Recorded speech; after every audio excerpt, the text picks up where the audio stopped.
चला तर मग बनवूया साबुदाण्याची उसळ। तर आधी शेंगदाणे भाजून घेत आहे।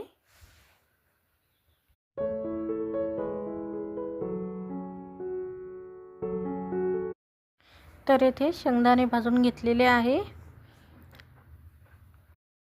तर आता बटाट्याचे काप करून ब्राऊन कलरचे तळून घ्यायचे आहे।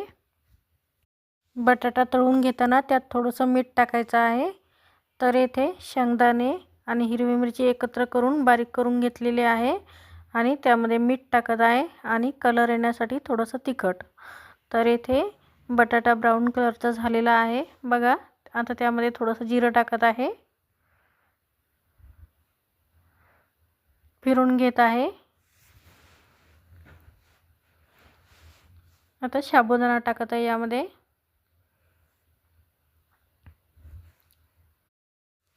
आता फिरून घेत आहे।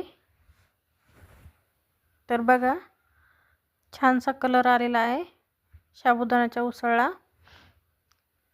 5 ते 6 मिनिटं चांगलं फिरून घेत आहे।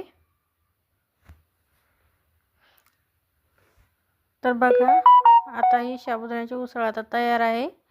तर तुम्हाला रेसिपी कशी वाटली ते नक्कीच सांगा आणि व्हिडिओ आवडल्यास लाईक आणि कमेंट करा।